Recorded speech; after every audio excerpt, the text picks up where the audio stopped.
पाठ 13 अमेरिका की खोज।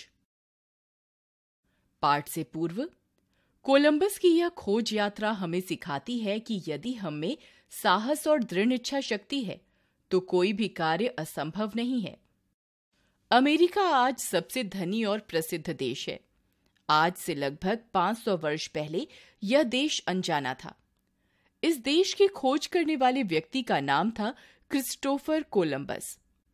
इटली के जिनेवा शहर में सन 1447 में उसका जन्म हुआ।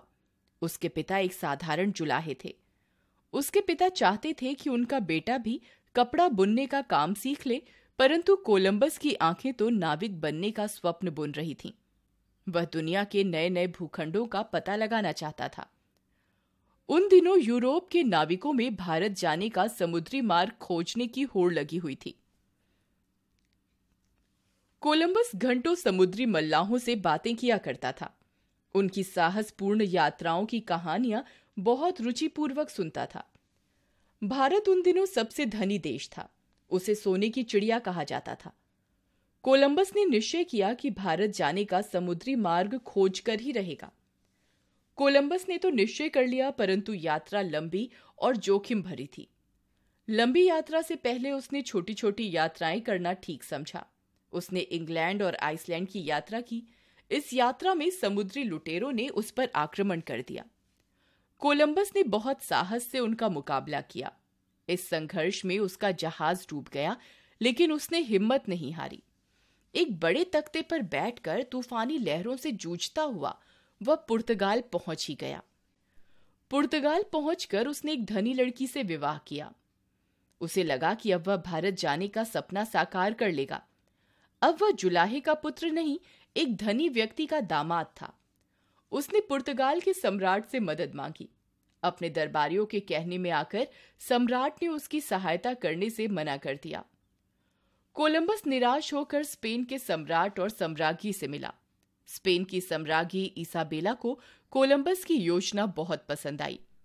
उसने आश्वासन देते हुए कहा, यदि तुम्हारी मदद करने के लिए मुझे अपने आभूषण भी बेचने पड़े तो खुशी से बेच दूंगी। यह सुनकर कोलंबस की खुशी का ठिकाना न रहा। आखिरकार वह शुभ घड़ी आ ही गई। 3 अगस्त सन 1491 को 3 जहाजी बेड़ों और 90 नाविकों को लेकर कोलंबस पाओलो बंदरगाह से रवाना हुआ। समुद्र शांत था, हवा भी तेज नहीं थी। महीने बीतने लगे, परंतु जमीन का तो कहीं और छोर ही दिखाई नहीं दे रहा था।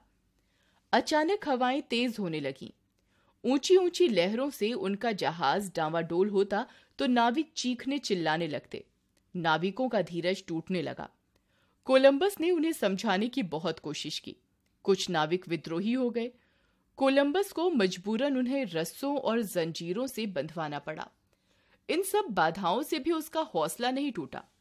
लगभग 10 सप्ताह बाद एक दिन उन्हें पानी में बहती हुई वृक्ष की एक डाल यानी शाखा दिखाई दी।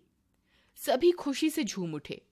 थोड़ी ही दूरी पर उन्हें हरा भरा जंगल दिखा। उन्होंने परमात्मा का धन्यवाद किया। आखिर उनका बेड़ा तट पर पहुंचा। यह 12 अक्टूबर 1492 का दिन था। कोलंबस ने एक अनजानी धरती पर पांव रखा जिसे वह भारत समझ रहा था। वास्तव में वह भारत नहीं था। उसे खुद भी ज्ञात नहीं था कि उसने एक नई दुनिया खोज ली है। यह दिन इतिहास में अमर हो गया। आज इस नई दुनिया को अमेरिका के रूप में जाना जाता है। वहां के स्थानीय लोग कोलंबस और उसके साथियों को आश्चर्य से देख रहे थे। कोलंबस ने अपने 24 साथियों को वहीं बस्ती बनाकर रहने की आज्ञा दी और खुद स्पेन लौट आया। स्पेन पहुंचने पर उसका भव्य स्वागत हुआ। सम्राट और सम्राज्ञी को कोलंबस ने कीमती उपहार दिए।